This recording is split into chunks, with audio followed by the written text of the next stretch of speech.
और इधर बीजेपी विधायक दल के नेता बाबूलाल मरांडी ने भी कहा है कि सीएम हेमंत सोरेन पर आपराधिक मुकदमा दर्ज होना चाहिए। सीएम हाउस से हो रही है। जब थानेदार की पोस्टिंग यहाँ से होगी तो फिर थानेदार एसपी की भी बात को नहीं मानेंगे, और एसपी का भी पोस्टिंग सुनते हैं मोटी रकम लेकर के हो रहा है, तब तो फिर वो पैसा वसूलेंगे। तो पैसा कौन शरीफ लोग तो नहीं देता है, पैसा तो फिर अपराधी ही देंगे, बेईमान लोग ही देंगे। तो बेईमानी करेंगे, लूटेंगे, गोली चलेगी, लोग मरेंगे, तो ये सब होगा, तभी पैसा मिलेगा पुलिस को। इसलिए मैं बार बार कहता हूँ कि ट्रांसफ़र पोस्टिंग में पुलिस से तो पैसा सरकार लेना बंद करे, और थानेदार की ट्रांसफ़र पोस्टिंग तो एसपी को करना चाहिए। हम तो सुने हैं कि यहीं से लिस्ट थमा दिया जाता है कि इस दरोगा को वहाँ करना, इसको वहाँ करना, तो फिर अथॉरिटी तो पूरी तरह से समाप्त हो जाती है। तब लॉ एंड ऑर्डर और उसमें दो लोगों की पहचान हो पाई, क्योंकि पहचान भी करना भी बहुत कठिन है, क्योंकि पुराना केस है। आप बूढ़े बुजुर्गों से ही पूछ करके जानकारी लेना पड़ेगा, और ये थोड़ी प्रक्रिया में समय भी लगेगा मुझे लगता है। लेकिन हर संभव हमारा प्रयास है कि आंदोलनकारियों को हम लोग सम्मानित करें, उनके आश्रितों को नौकरी भी दें। और इसको लेके माननीय अध्यक्ष के, माननीय विधायक को मालूम है कि गोवा गोलीकांड के लोगों को भी हम लोगों ने नौकरी दी है, और सरकार ने तो पेंशन और नौकरी पर आरक्षण देने का निर्णय पहले ले चुका है। और इसमें दो लोगों को 2016 में ही 1-1 लाख रुपए का मुआवजा मिल चुका है, जिनका नाम डोलो सोय और सिंगरई बोदरा है। और ये चिन्हितकरण आयोग इस पर आगे काम करेंगे, उसके अनुशंसा पर सरकार आगे काम करेगी। ठीक है दशरथ, धन्यवाद आदित्य। माननीय सदस्य नारायण दास जी।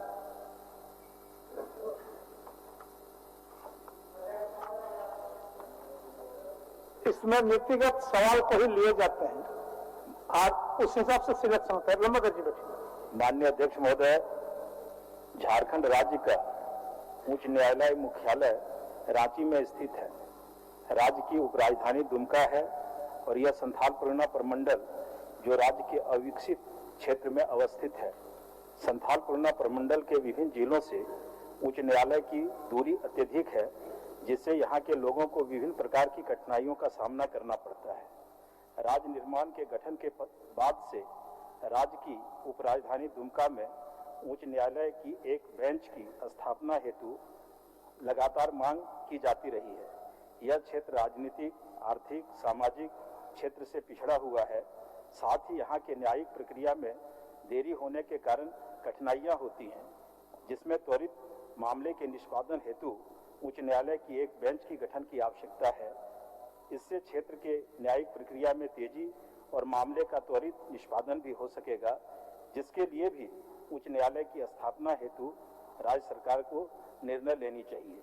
अतः सरकार से मांग करता हूं कि राज्य की उपराजधानी दुमका में न्यायिक प्रक्रिया के अंतर्गत लोगों को उचित समय पर न्याय दिलाने हेतु उच्च न्यायालय की एक बेंच की स्थापना हेतु एक स्पष्ट नीति निर्धारित कर निर्णय लिया जाए।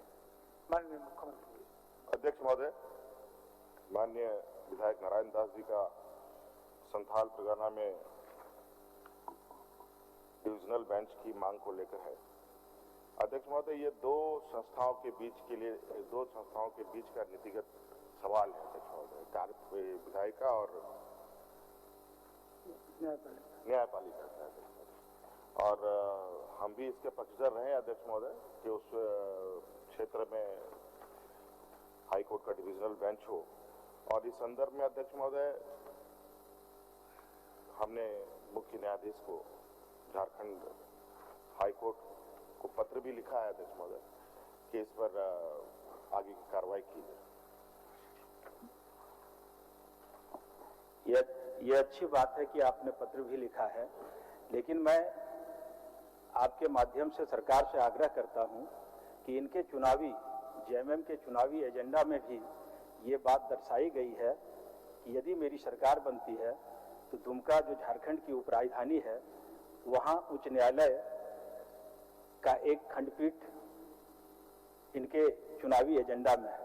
इसलिए हम माननीय मुख्यमंत्री जी से आग्रह करते हैं कि लेटर पत्र तो है ही, पत्र आपने दिया है, इसके लिए आप साधुवाद के पात्र हैं, लेकिन अगर मैं किसी और चीजों को परिभाषित करूं तो दुमका आपके लिए एक धोतक क्षेत्र है। दुमका से आप लड़ाई लड़ते हैं। दिशोम गुरु शिबू सोरेन जी भी कर्मभूमि वहां है उनकी, इसलिए त्वरित गति से आपकी मंशा है, आपने भी इसको जाहिर किया है, इसका निर्माण कराया जाए। चलिए, आप स्मरण करा दिए, बहुत अच्छी बात। माननीय मुख्यमंत्री जी। अध्यक्ष महोदय, माननीय विधायक जी को मैंने पहले ही कहा कि दो संस्थाओं का ये नीतिगत निर्णय है। हम बिल्डिंग दे सकते हैं, आधारभूत संरचना दे सकते हैं, लेकिन वहाँ जजेस का डिप्रेशन, वहाँ पर आगे की न्यायिक व्यवस्था को चलाने के लिए न्यायपालिका का इसमें इन्वॉल्व होना जरूरी है। और हमारा प्रयास है, हम मौखिक रूप से भी हमने कहा है, पत्रचार भी किया है। अब इस संदर्भ में मेरा पूरा प्रयास सरकार का है अध्यक्ष महोदय कि वहां हो। चलिए, माननीय सदस्य बंधु तिर्की जी।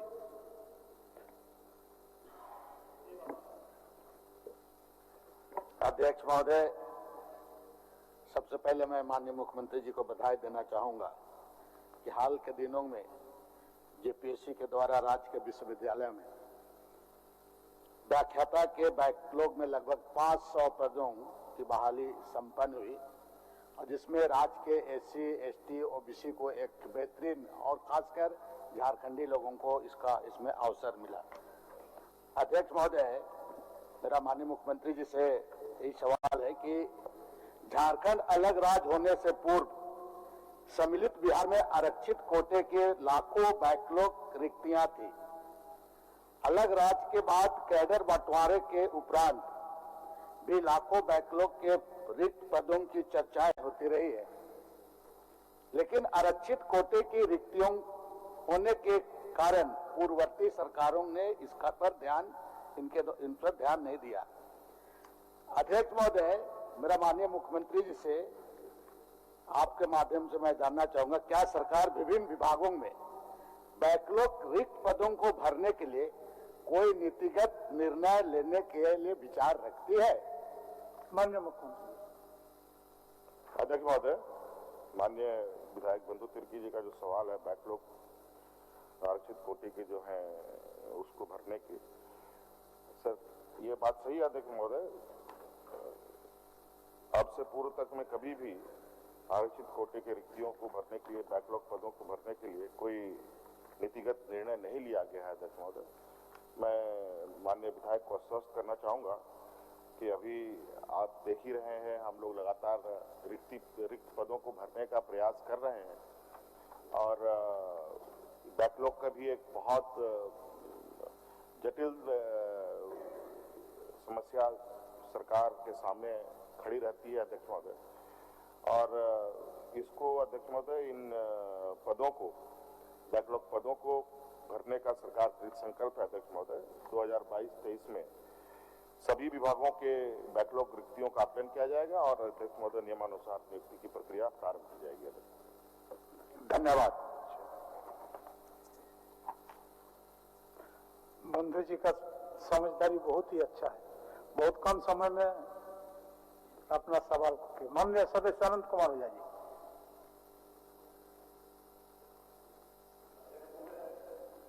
मेरा विषय है महोदय कि राज्य का एकमात्र जनजातीय शोध संस्थान डॉक्टर रामदयाल मुंडा शोध संस्थान एक ऐसा संस्थान है जहां राज्य के अंतर्गत जातियों के सामाजिक, आर्थिक, रहन सहन, रीति रिवाज के अध्ययन के आधार पर एक मानक तय कर सामाजिक वर्गीकरण करते हुए अपनी अनुशंसा राज्य सरकार को भेजती है। तत्पश्चात राज्य सरकार संस्थान की अनुशंसा के आधार पर केंद्र सरकार को प्रस्ताव भेजती है, परंतु राज्य के नियोजन नियुक्ति में ससमय उनके अनुरूप सहायता नहीं मिल पाती है। उक्त वर्णित शोध संस्थान के अध्ययन के आधार पर ही किसी भी जाति के सामाजिक, राजनीतिक व अन्य उत्थान हेतु उन्हें अनुसूचित जाति, जनजाति, अत्यंत पिछड़ा वर्ग के समतुल्य माना जाता है। इसी क्रम में जनजातीय शोध संस्थान द्वारा अनुशंसा के आलोक में राज्य सरकार निषाद वंशी समाज की उपजाति चाय, केवट, मल्लाह, बिंद, नवोशूद्र तथा गोढ़ी आदि जातियों के उन्नयन हेतु अध्ययन करके उन्हें अनुसूचित जाति के लिए अपनी अनुशंसा राज्य सरकार को भेजी है। तदुपरांत राज्य सरकार टीआरआई की अनुशंसा के आलोक में वर्णित जातियों को अनुसूचित जाति का दर्जा दिलाने हेतु केंद्र सरकार के पास प्रस्ताव भेजी है, जो दीर्घकालिक प्रक्रियाधीन है तथा जिसकी प्रत्याशा में राज्य सरकार व संबंधित वर्ग है।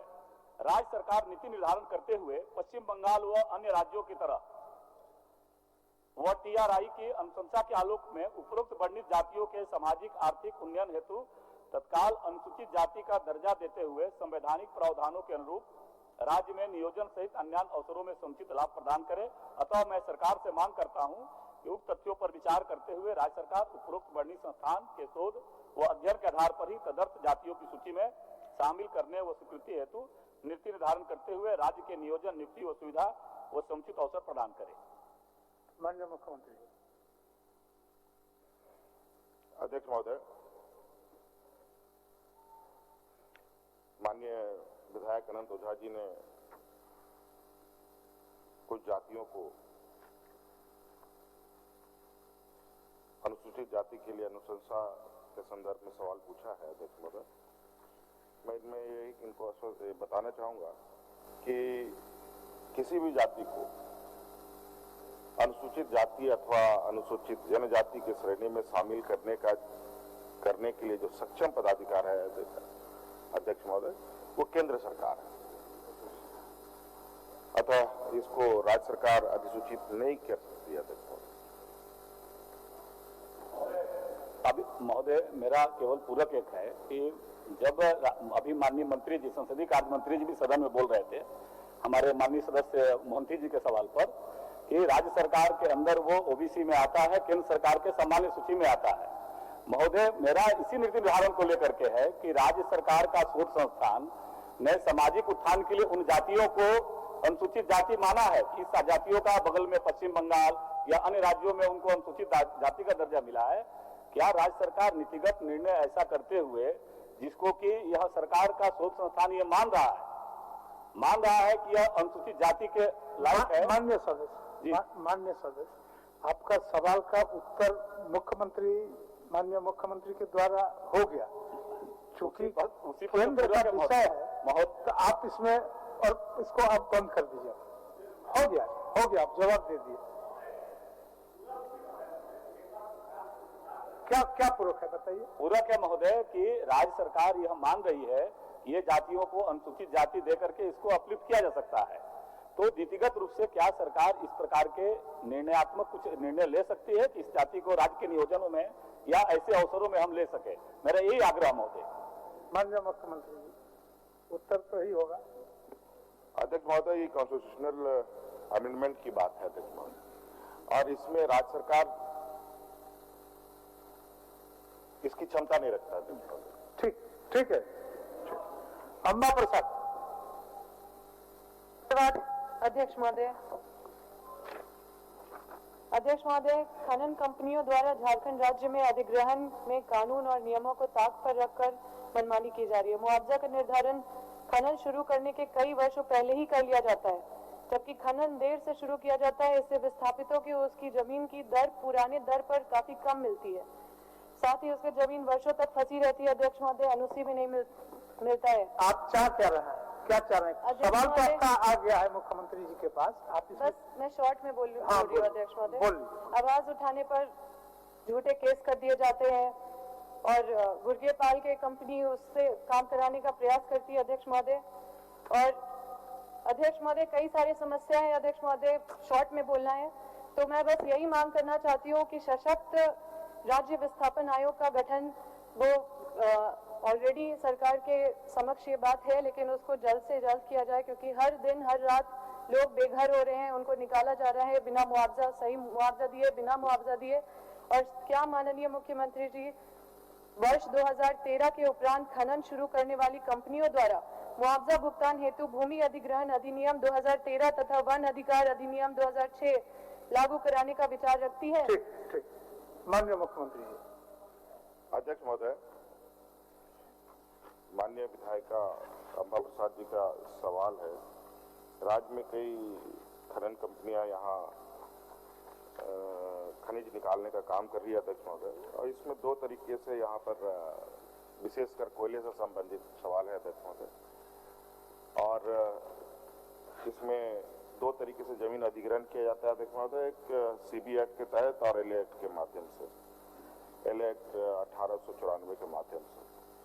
और अध्यक्ष महोदय, केंद्र की यूपीए सरकार ने 2013 में भूमि अधिग्रहण कानून लाया, उसको लागू करने की इन्होंने बात कही है। और कुछ शिकायतें भी एनटीपीसी के द्वारा सरकार के कानों तक आती रही हैं अध्यक्ष महोदय।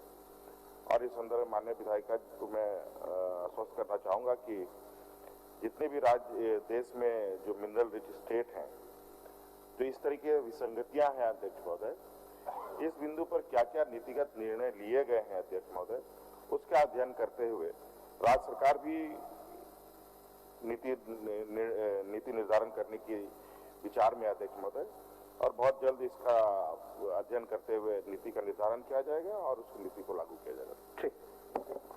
अध्यक्ष महोदय, कोल बेरिंग एक्ट जहाँ जहाँ फॉलो हो रहे हैं आपका संपूर्ण नोटिफिकेशन अध्यक्ष महोदय, कोल बेरिंग माननीय सदस्य आपका सारा प्रश्नों को मैं पढ़ रहा था और माननीय मुख्यमंत्री जी समेकित रूप से आपको जवाब दे ही दिए, आपको संतुष्ट हो जाना चाहिए। मैं एक बात बोलना चाहती हूँ अध्यक्ष महोदय। फिर इसमें क्या बात? एक बात बस बोलिए। कोल मिनिस्ट्री ऑफ इंडिया का एक नोटिफिकेशन 2015-17 में आया था अध्यक्ष महोदय, जिसमें साफ साफ लिखा है कि 2015 के बाद 2013 लागू हो सकता है अध्यक्ष महोदय, जो कि हर जगह मांग रहता है उसका, क्योंकि उसमें काफी सारे बेनिफिट हो गया ना, उतना कहा बोल रहा है। मैं फिर भी अनुरोध करूंगी माननीय मुख्यमंत्री जी से कि इसको लागू किया जाए अध्यक्ष महोदय। धन्यवाद अध्यक्ष महोदय। इसमें मैंने कहा ना कि ये बाकी राज्यों में और केंद्र के कितने क्या क्या ऑर्डर्स हैं, उन सब का अध्ययन करते हुए इस पर एक नीतिगत निर्णय लिया जाएगा। ठीक, लिया जाएगा निर्णय। माननीय सदस्य धूलमत जी।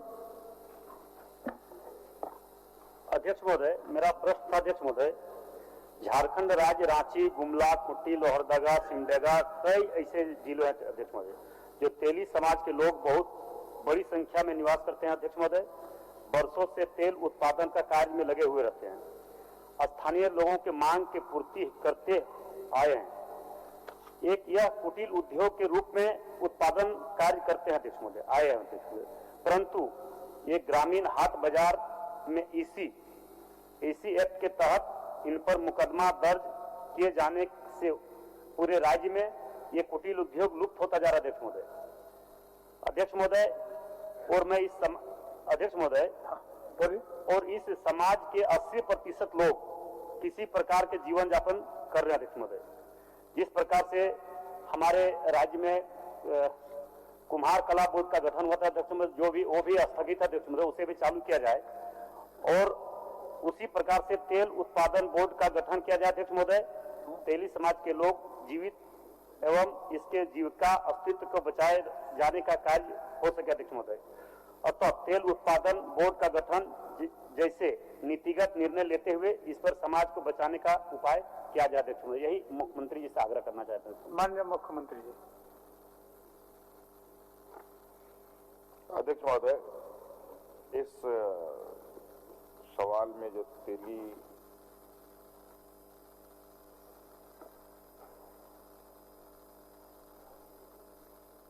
आयोग का गठन करने की बात का सवाल है अध्यक्ष महोदय, ये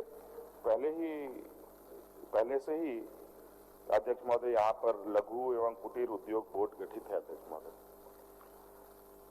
और इसके माध्यम से जितने भी छोटे इस तरीके के रोजगार हैं इसको संचालित किया जाता है अध्यक्ष महोदय।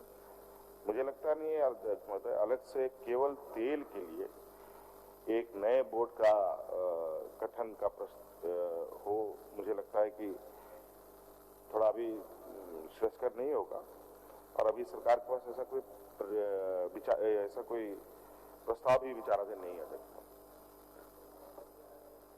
एक पूरा कब पूछेंगे अध्यक्ष महोदय। माननीय मुख्यमंत्री जी से मेरा आग्रह होगा अध्यक्ष महोदय, आप इस समाज के लोग देखिए, तेली समाज के लोग जितने भी हैं, संथाल हो, कोल्हान हो, जहां पे भी है, उनका स्थिति देखिए अध्यक्ष महोदय। कुछ ही दिन पहले माननीय मुख्यमंत्री जी से प्रतिनिधि मंडल भी मिलने आए थे अध्यक्ष महोदय, जो लाखों की संख्या में आरक्षण को लेकर आए थे कि आरक्षण हमारे तरफ सारा आरक्षण कर दिया गया, हम लोग किसी प्रकार से जीवन यापन चलाते। तो ऐसे अगर ये छोटे छोटे उद्योग के रूप में अगर माननीय मुख्यमंत्री जी रोजगार भी देना चाहते हैं, झारखंड में चाहते हैं कि हमारे कितने लोग रोजगार से जुड़े, तो कोचरा हो गया, महुआ हो गया, मतलब जो सारा चीज का जो तेल निकलता भी होगा, और उससे अगर गांव के लोग अगर जीविका अगर चलाने का इच्छा जाहिर किया देते होंगे तो उसका बोर्ड का गठन होना चाहिए, ताकि सरकार के संज्ञान में हो और सरकार के दायरे में रहकर काम करे। अध्यक्ष महोदय, ठीक, आपने अपने बातों को रख दिया। माननीय मुख्यमंत्री जी, इस विषय में माननीय विधायक जी को मैं यही आश्वस्त करना चाहूंगा कि लघु एवं कुटीर उद्योग बोर्ड गठित है अध्यक्ष महोदय। इस आयोग को सुदृढ़ किया जाएगा अध्यक्ष महोदय, उसके माध्यम से इन समाज को भी जोड़ा जाएगा और इसको स्वावलंबी बनाया जाएगा। ठीक, माननीय सदस्य बेंच चलाएंगे। हो गया ढूंढ जी, हो गया ढूंढ जी, एक पूरक होता है, एक पूरक हो गया। और आपका प्रश्न माननीय मुख्यमंत्री जी। हाँ ठीक है, धन्यवाद दे दीजिए माननीय अध्यक्ष महोदय। उनको धन्यवाद देने दीजिए बेंच जी। माननीय मुख्यमंत्री जी कुटीर उद्योग लगा देंगे तो बहुत लोग को रोजगार मिलेगा, इसके लिए हम धन्यवाद देना चाहते हैं मुख्यमंत्री जी को। चलिए, माननीय अध्यक्ष महोदय, आपके माध्यम से माननीय मुख्यमंत्री से आग्रह करता हूं कि झारखंड में प्रायः सभी संवैधानिक संस्थाओं, वैधानिक संस्थाओं और अर्ध न्यायिक निकाय में अध्यक्ष, आयुक्त, पीठासीन पदाधिकारी, सदस्य के पद वर्षों से रिक्त हैं, जिससे यहाँ हजारों लाखों की संख्या में शिकायतवाद, अपीलवाद लंबित हो गए हैं। नागरिक काफी परेशान है। झारखंड राज्य सूचना आयोग की बात करें, झारखंड राज्य मानवाधिकार आयोग, झारखंड लोकायुक्त, झारखंड राज्य विद्युत नियामक आयोग, झारखंड राज्य महिला आयोग, झारखंड राज्य वित्त आयोग, बाल अधिकार संरक्षण आयोग, झारखंड राज्य उपभोक्ता विवाद निवारण आयोग, झारखंड राज्य अल्पसंख्यक आयोग, बाल कल्याण समिति, झारखंड माटी कला बोर्ड, झारखंड राज्य वन विकास निगम, झारखंड राज्य आवास बोर्ड, रांची क्षेत्रीय विकास प्राधिकार, झारखंड राज्य खनिज निगम, झारखंड राज्य खादी एवं ग्राम उद्योग बोर्ड, झारखंड राज्य धार्मिक न्यास बोर्ड, झारखंड राज्य समाज कल्याण बोर्ड, झारखंड शिक्षा न्यायाधिकरण, सभी की स्थिति भयावह है। अतः माननीय मुख्यमंत्री से व्यापक जनहित में उक्त संवैधानिक संस्थाओं, वैधानिक संस्थाओं और अर्ध न्यायिक निकाय में अध्यक्ष, आयुक्त, पीठासीन पदाधिकारी, सदस्य के रिक्त पदों पर अगले 3 महीने में नियुक्ति करवाने का आग्रह करता हूँ। माननीय मुख्यमंत्री जी। अध्यक्ष महोदय, माननीय विधायक वीरेंद्र नारायण जी का सवाल राज्य में गठित बोर्ड निगम पर सदस्य नहीं होने को लेकर। अध्यक्ष महोदय, इसकी कार्रवाई बहुत जल्द पूरी की जाएगी अध्यक्ष महोदय। और कुछ विषय तो अध्यक्ष महोदय कहीं ना कहीं जैसा नेता प्रतिपक्ष नहीं होने की वजह से भी लंबित है अध्यक्ष महोदय, तो ऐसी चीजों को लेकर थोड़ी समय इसमें लग रहा है अध्यक्ष महोदय, और इस प्रक्रिया अभी प्रक्रियाधीन है अध्यक्ष महोदय। इसको बहुत जल्द हम लोग कंप्लीट करेंगे। एक आग्रह महोदय, पूरक का एक अधिकार महोदय, प्रयोग करने दीजिए। आग्रह है कि मैंने आग्रह किया कि क्या 3 महीने के अंदर आपको इससे भी कम समय बोले गए, आप तो 3 महीना महोदय।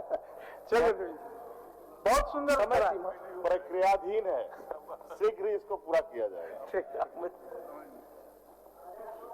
लंबोदर जी, वो आपका विषय नीतिगत नहीं है, हम आपसे अलग से बात कर लेंगे। और उस सवाल का जवाब मुख्यमंत्री दे चुका है, हो गया। अब शून्य कर लेने दीजिए, अब शून्य कर ले। आप सूचना में कुछ बोलना चाहते हैं तो बोलिए। सुरेश जी, हम समझते हैं, हम लंबोदर बाबू का प्रश्न पढ़े, हम समझते हैं इसका जवाब भी हो चुका है, इसीलिए उनको हम इशारा किए कि हम अपने पास ही बात आपको बता देंगे। बिल्कुल महोदय, बिल्कुल ये महोदय यह नीतिगत है और पूरे झारखंड राज्य के पूरे क्षेत्र से संबंधित है। बहुत पीछे महोदय, बहुत पीछे महोदय, महोदय बहुत भानु जी, आपको हम हर बार समय देता है। भानु जी हर बार समय देता है। अब शुरू कर, शुरू करने दीजिए भानु जी, बाद में देंगे आपको। शून्य कर पड़े। माननीय सदस्य दशरथ गगरा जी, बैठिए। 3-4 आदमी खड़ा है। भानु जी, दशरथ गगरा जी अपने शून्य कर पढ़िए।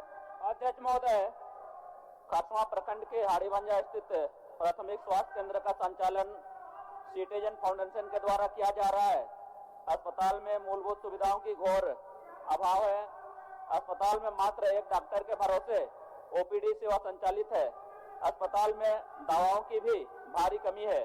मैं सदन के माध्यम से सरकार से यह मांग रखता हूं कि प्राथमिक स्वास्थ्य केंद्र हाड़ीभंजा में व्यवस्था दुरुस्त की जाए।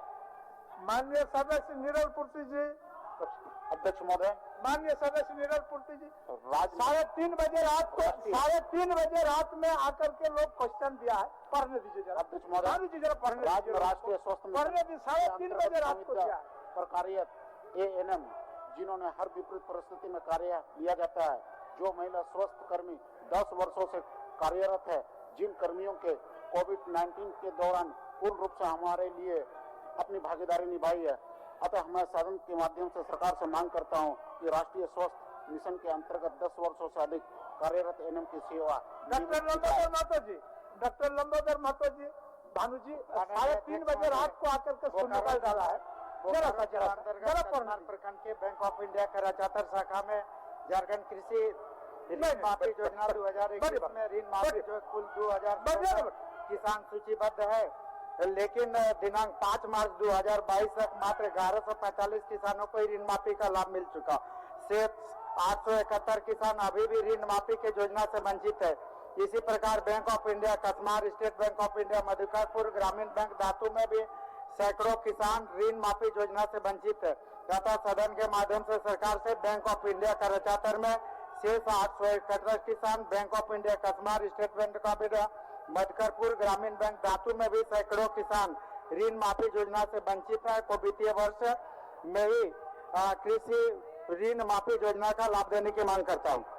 माननीय सदस्य नारायण दास जी, नारायण दास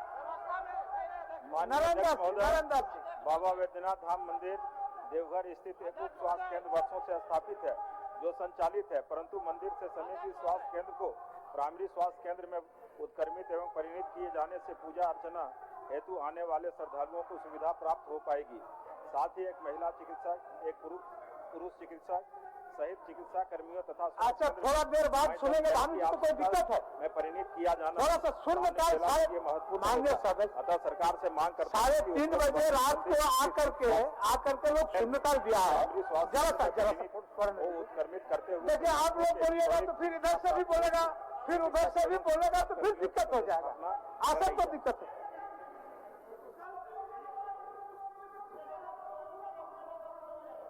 आप क्या बोलना चाहते हैं?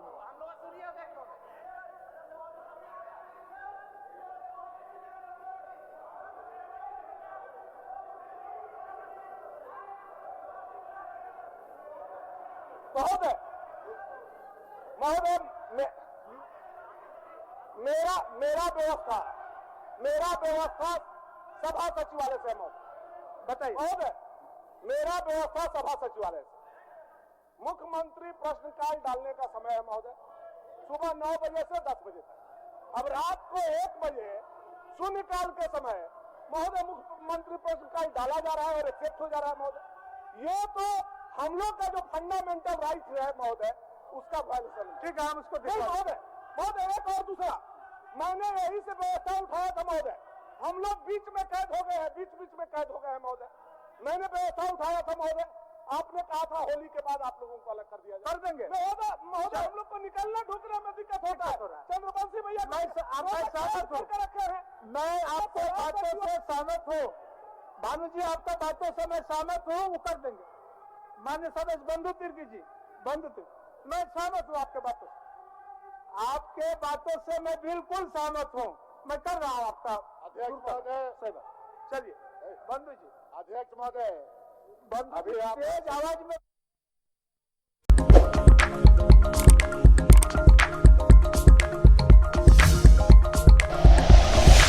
Like and share videos, subscribe करें हमारा चैनल और प्रेस करें बेल आइकॉन। News 11 भारत, सच है तो दिखेगा।